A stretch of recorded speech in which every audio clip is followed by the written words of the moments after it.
Hello, humans. Today I am joined by Kiwi the kitty because she's very passionate about this next. No, she has no idea what I'm talking about. She's a cat. Come on. Right, Kiwi? Yeah, and of course, now she ignores me. So what I wanted to talk about, I heard Tommy Tuberville making fun of sailors reciting poetry aboard ship. That has got to be one of the dumbest things I have ever heard from the mouth of a U.S. senator. And come on, senators have said a lot of dumb stuff, especially recently. It's like, it was an example of people being woke. No, it's not. They don't even know what woke means. Woke is coming to the understanding that other people's experiences are different than yours, and they deserve dignity and respect also in terms of, considering their own experiences. That's a very rough breakdown, and it means a lot more than that. But right now, the right, anything that they don't like, anything they don't find super manly, they call it woke.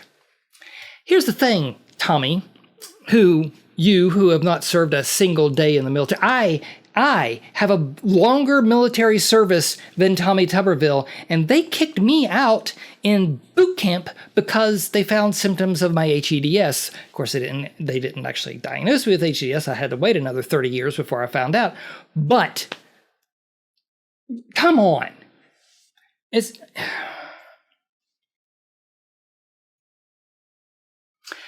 This guy who, like I said, he knows nothing about the military, but he's complaining about naval tradition. Not just U.S. naval tradition, Homer. The Greeks wrote poetry on their way to war. The English, the Americans. It is a naval tradition that the first the first log entry in the deck log should be a poem for the new year. There are contests for best deck poetry. This is a long-standing naval tradition that goes back centuries. And Tommy Tuberville, that ignorant piece of crap who's trying to destroy the military, I'm sorry, but anybody who puts the country's national security at risk because he wants to make a point about how woke the military's become they are a threat to the nation. Tommy Tuberville and the Republicans have become a threat to the nation for this refusal to allow the military to work as it needs to work. And as long as the rest of the Republicans aren't doing anything about it, I don't know how I came to this. The Republicans used to be the pro-military party. And now they are so enamored of themselves. They think that anything that isn't exactly how they imagine something to be, because, again, Tommy Tuberville has no experience with anything to do with the military. He doesn't know what he's talking about. To think that because he doesn't like poetry, because he doesn't like the fact that the military has a policy on abortion that he doesn't like, that he gets to wreck all the service branches because he's throwing a temper tantrum and Republicans don't do anything about it? Don't you dare call yourselves the pro-military party anymore. Don't you dare call the Republican Party the National Security Party anymore.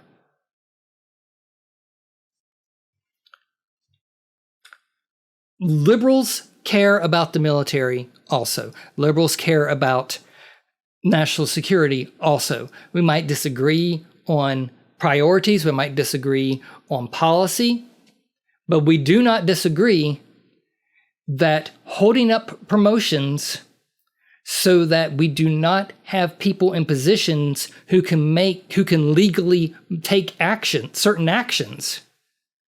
Like, there are certain actions that our military cannot do right now because of Tommy Tuberville.